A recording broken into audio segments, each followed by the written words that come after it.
Jadi di sini saya akan memilih tema tugas yaitu dari saya.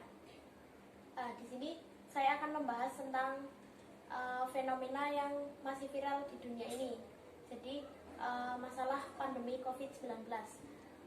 Menurut kalian apa sih dampak yang terjadi dari virus tersebut? Yang pertama dimulai dari Mbak Siti. Oh iya Mbak Ana, mohon maaf. Bagi saya itu untuk mungkin pendaftaran ya Mbak, karena saya kan baru lulus SMA. Nah saya itu akan insya Allah nanti akan melanjutkan, dan nanti maksud saya pas pendaftaran itu online semua Mbak, jadi susah gitu loh. Kadang juga jaringannya kan lemot gitu ya, kuotanya juga tidak hemat, boros juga sih. Nah seperti itu susah lah, pokoknya online semua jadi susah. Ya, dilanjut Mbak Hikmah. Bagi saya dampaknya yaitu mendapat tugas online yang sangat banyak dan tidak mendapat uang jajan. Oh, seperti itu. Dilanjut Mbak Siti. Kalau menurut saya dampak dari pandemi COVID-19, saya kan pedagang. Jadi dampaknya itu ketika semuanya online, omset saya jadi menurun, orderan pun jadi menurun. Jadi mereka tidak seperti biasanya orderan lancar atau bisa borong sampai berapa banyak gitu. Intinya dari dampak pandemi ini orderan dan omset saya menurun.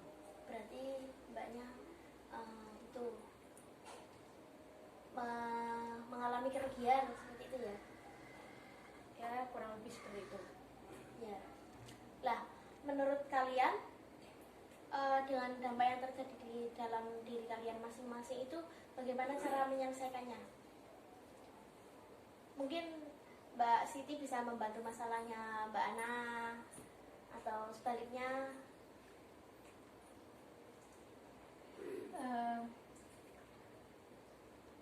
Bisa diulangi? Maksudnya di sini kan berarti ini masalah kalian sendiri, tapi kan bisa dipecahkan melalui konseling kelompok. Berarti konseling kelompok itu tidak harus maksudnya saya itu cuma membantu kalian untuk menyelesaikan masalah. Berarti pada dasarnya kalian sendiri itu bisa memecahkan masalah kalian sendiri-sendiri. Lah, kalian pun bisa membantu memecahkan masalah diri orang lain seperti itu. Berarti Mbak Siti bisa menyelesaikan masalahnya Mbak Ana seperti itu. Contohnya seperti itu. Lah, menurut kalian berarti kan ini sudah terdapat masalah kalian masing-masing. Lah, terus menurut kalian bagaimana cara menyelesaikan masalah tersebut? Kalau menurut saya pribadi, saya kan sebagai pedagang. Ketika mereka kan masih sekolah, tidak ada pendapatan untuk, atau seperti Mbak ini tidak mendapatkan uang jajan, Mbak ini bisa bekerja sama saya, termasuk Mbak ini juga bisa bekerja sama saya untuk memperluas penjualan saya. Jadi ketika omset saya menurun, saya masih ada mbak-mbak ini yang bisa membuat saya menjadi reseller atau dropshipper gitu. Terus menurut Mbak Ana sendiri bagaimana?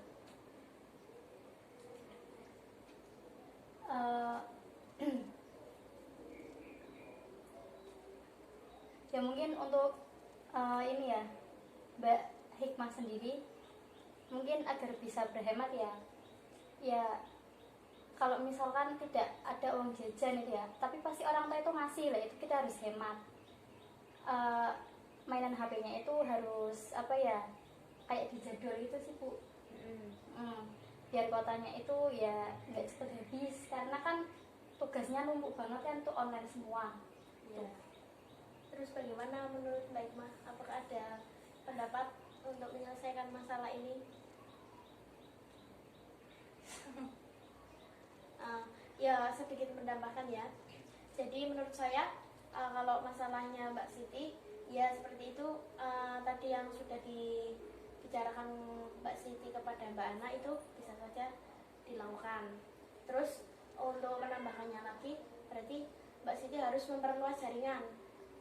Artinya harus mempunyai sebanyak mungkin reseller seperti itu ya, nggak cuman Mbak Siti maupun Mbak Hikmah seperti itu.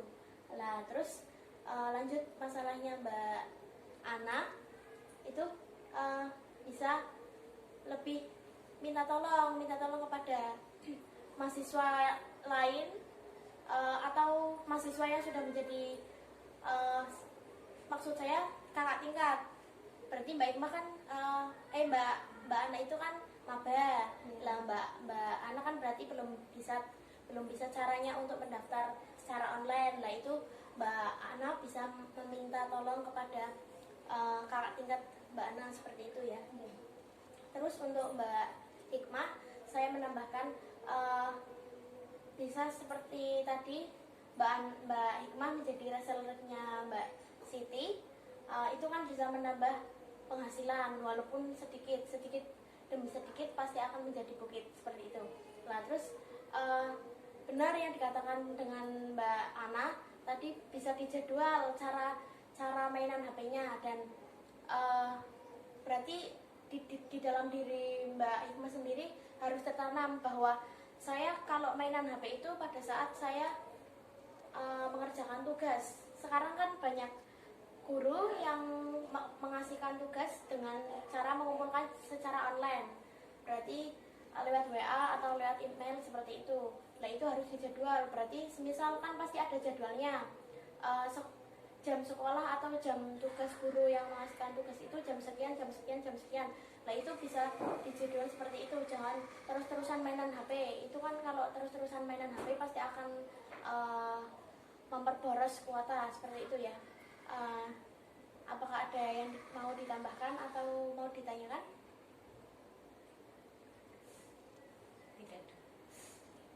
Ya udah, sepertinya ini jamnya sudah melewati atau mendekati 10 menit, jadi saya tutup konseling kelompok ini saja ya. Ya.